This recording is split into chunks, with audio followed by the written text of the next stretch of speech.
Jitender okay, అందరి పని పర్లేదు, ఇలా పెట్టుకోండి నిమిషాలు.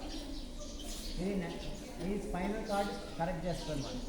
ఓకే, మీకు ఎలా కూర్చోవడం అలవాటు కదా, అలవాటు పోతుంది. ఇలా స్ట్రైట్గా కూర్చోవడం అలవాటు. బద్ధపద్మాసనం అది. అంతేకాకుండా ఈ రెండు బ్రెయిన్స్ యాక్టివేట్ చేస్తున్నాం. బద్ధపద్మాసనం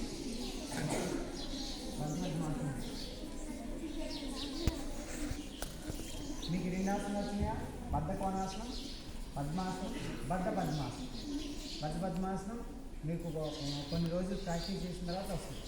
ఈ చేతులన్నీ కొంచెం బాగా వంగాలన్నమాట. ఈ బాగా వెనక్కి తీసుకెళ్ళగలిగితే అది వస్తుంది. వచ్చిందా? ఎవరికి వచ్చింది బద్ధ పద్మాసనం? చేతులు వచ్చిన వెరీ గుడ్. ఓకే,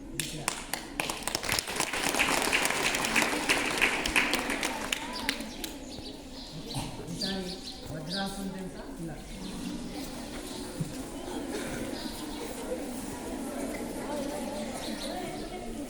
ఓకే, వజ్రాసనంలో ముఖ్యంగా ఏం చేయాలి? ఈ రెండు కాళ్ళు మనము ఇలా వెడల్పు చేయాలి. ఆ రెండు బొట్టల వేలు కలపాలి. కలిపి మధ్యలో కూర్చోండి. ఈజీ ఉంది.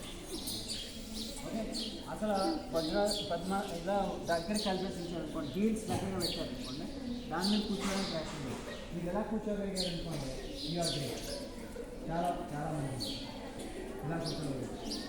కానీ ఇలా కూర్చోవడం కొంచెం కష్టం. అందుకని ఇలా పెట్టుకుంటూ మంచిగా రెండు హీల్స్ మధ్యలో చూసుకొని అందులో గుంటలో కూర్చోండి. మధ్యలో అదే బాగుంది కదా? ఈజీ ఉందా లేదా? ఇది ఒక్క ఆసనం మాత్రమే భోజనం తర్వాత చేసే ఆసనం. ఆసనాలు ఎప్పుడు కూడా ఎంటీ స్టమక్తో చేయాలి. ఓన్లీ ఈ ఆసనం వజ్రాసనం మాత్రం భోజనం తర్వాత కూడా తప్పకుండా చేయాలి. చెయ్యొచ్చుగా చెయ్యాలి. చేస్తే ఏమవుతుంది? డైజెషన్ 90% బెటర్గా అవుతుంది. 90% బెటర్గా అవుతుంది.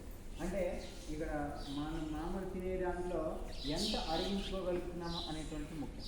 ఎంత తిన్నామనేది కాదు, ఎంత అరిగించుకోమన్నది. ఎన్ని క్లాసులు అటెండ్ అయ్యావు, ఎన్ని పుస్తకాలు కొనేసావు, ఎంత బ్యాగ్ మోస్తున్నావు అనేది కాదు ఇక్కడ ముఖ్యం. ఏది ముఖ్యము? ఎంత అర్థం చేసుకున్నావు. అర్థమైందా? విన్నది అర్థం కావాలి, తిన్నదే అరగాలి.